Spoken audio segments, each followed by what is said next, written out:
Penyelenggara ada di sini. Swenox di belakang. Dan saya pikir sudah waktunya untuk memulai permainan di sini.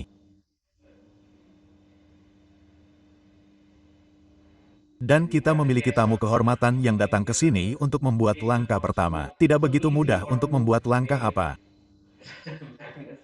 Magnus seperti membuat gerakan apapun yang Anda inginkan karena ini adalah catur gaya bebas.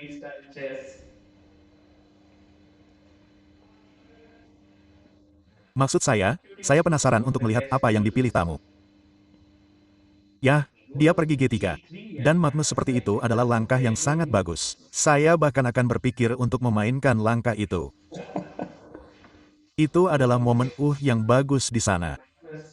Magnus benar-benar merasa bahwa itu adalah langkah yang keren oleh tamu dan dia meletakkan pion kembali dan saatnya untuk memulai. Ini 90 menit ditambah 30 detik. Jam mulai berjabat tangan di sini dan Magnus lihat buah catur di sini. Anda memiliki benteng, raja, gajah, kuda, kuda, gajah, benteng, ratu. Dan apa langkah pertama Magnus adalah pertanyaannya. Saya pikir lihatlah dia. Dia merasa sangat dalam zona itu. Dia merasa sangat bersemangat dan dia mendorong pionnya ke G4. Sebuah langkah fantastis yang membuka ratu, mendapatkan ruang. Jadi itu sangat kuat dan bertenaga. Apa yang akan dilakukan Hillerman? Bagi Hillerman, ini seperti titik puncak karir caturnya, bukan? Karena bisa bermain dengan Magnus Carlsen itu luar biasa. Dan dia membuat langkah yang layak. Langkah pertama, dia ingin menaruh gajahnya di sini dan menantang ratu. Dan pilihan yang sangat logis di sini. Magnus kembali dengan segelas air dan dia harus memutuskan sekarang apa yang harus dilakukan selanjutnya di sini. Dia memainkan gajahnya ke G2 dan dia menyerang benteng di A8. Dan ide Hillerman adalah memainkan gajah B7 dan menukar gajah-gajah itu. Saya yakin itulah yang dia inginkan. Ya, dia memainkan gajahnya ke B7.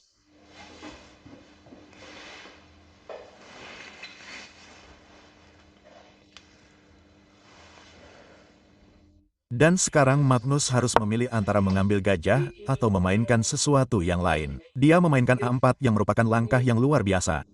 Dia mencoba membuat permainan tandingan dengan A5 A6 di sisi ratu di sana. Dan Hillerman sekarang harus memutuskan apakah akan membiarkan pion bergerak maju atau memblokirnya dengan langkah A5.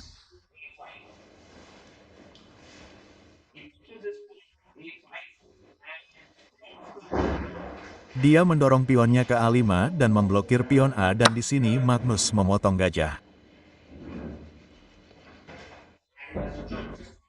Gajah mengambil B7. Dia mengambilnya. Dan sekarang kuda mengambil B7 di papan. Sangat sulit untuk menilai dalam catur gaya bebas siapa yang lebih baik dan mengapa. Ada langkah seperti benteng A3 di udara, benteng G3, tetapi Magnus memilih langkah D4. Dia mendorong pionnya di tengah dan itu adalah langkah yang logis. Itu membuka gajah. Itu menciptakan petak untuk kuda di D3 di belakang pion. Jadi, banyak manfaat bagus untuk langkah itu. Dan Hillary sekarang harus memutuskan apa langkah selanjutnya. Dia pergi G6 dan dia menyerang pion di sini di D4.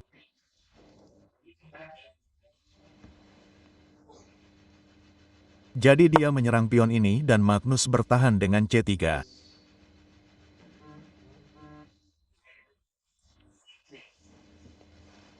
Saya pikir rencana putih sederhana. Kuda D3, gajah F4, lanjutkan saja. Dan untuk memutus aliran itu, E5 sekarang sangat masuk akal. Itu akan menjadi langkah yang sangat kuat, tetapi Hillerman pergi H5, yang juga merupakan langkah yang sangat logis.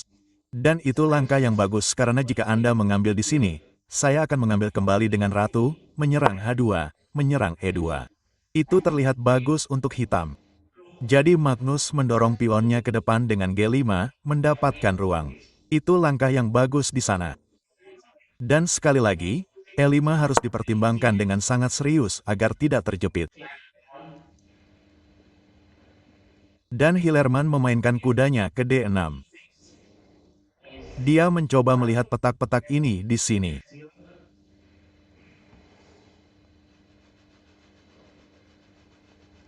Dan Magnus sekarang, bisakah dia mendorong pionnya ke depan ke E4? E5. Satu hal yang tidak dimiliki hitam di sini adalah kendali tengah. Tetapi satu hal yang dimiliki hitam di sini adalah semua bidaknya terlihat baik-baik saja. Gajah bisa datang ke G7.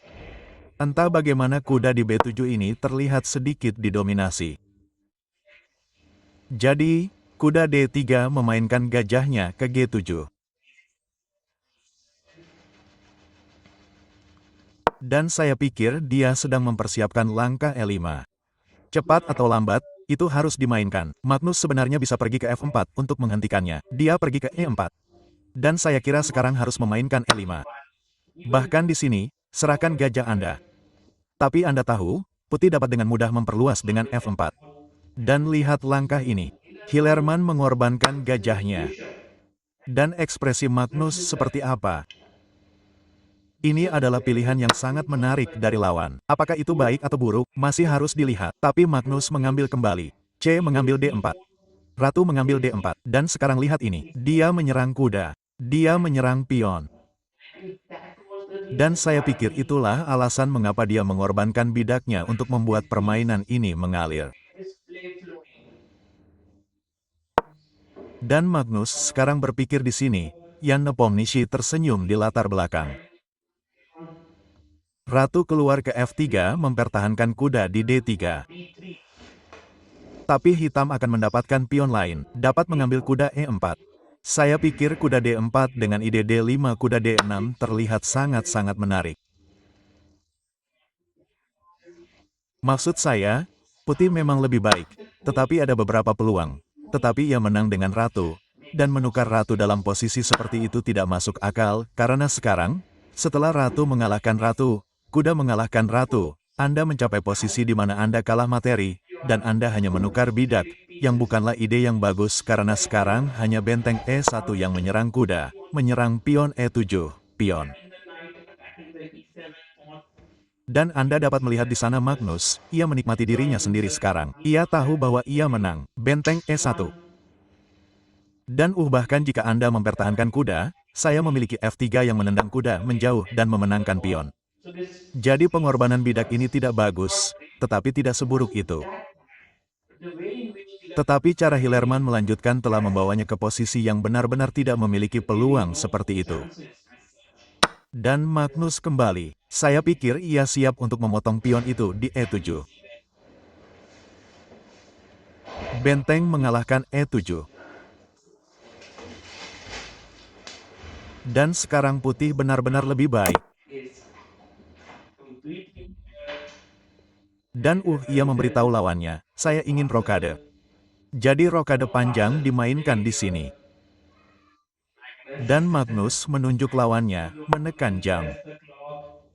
Nepo tersenyum di latar belakang. Dan kuda datang ke C3. Jadi sekarang kuda melihat ke sini. Gajah melihat ke sini. Semuanya tampak sangat bagus.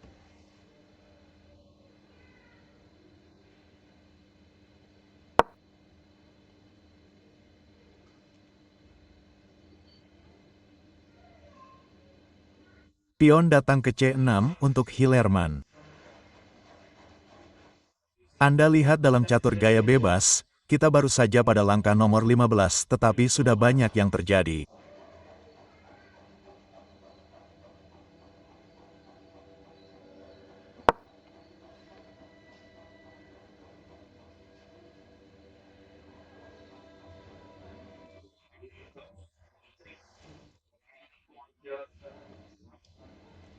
Dan gajah datang ke E3 menyerang pion di sini pada B6 dan Hillerman mempertahankannya dengan Raja C7.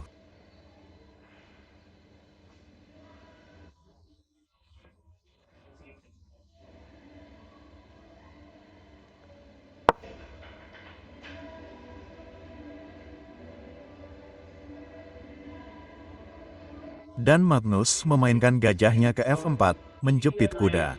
Dan sekarang semuanya berakhir. Langkah berikutnya, Anda bisa melakukan long castle di sini. Berikan tekanan pada D6. Kuda bisa melompat ke tengah. Dan tidak banyak yang bisa dilakukan di sini. Saya yakin Hillerman mencoba yang terbaik, tetapi posisi itu tidak membantunya dan di sanalah dia berbicara dengan lawannya. Dia mengundurkan diri. Magnus Carlsen mencetak kemenangan pertamanya dan dia hanya mengatakan bahwa mungkin mengorbankan buah catur bukanlah ide yang bagus karena Anda tidak mendapatkan serangan balik yang nyata.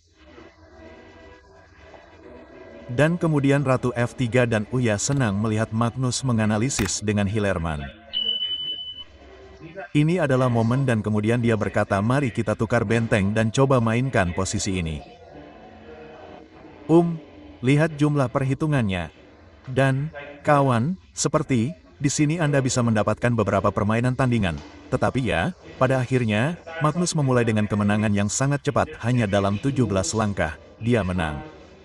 Dan Magnus seperti, tidak, jangan buang gajah Anda di sana, itu tidak berhasil. Dan begitulah, pemain nomor 1 dunia memulai dengan kemenangan dalam catur gaya bebas terbuka K yang hebat. Akan menarik untuk mengikuti permainannya di turnamen ini.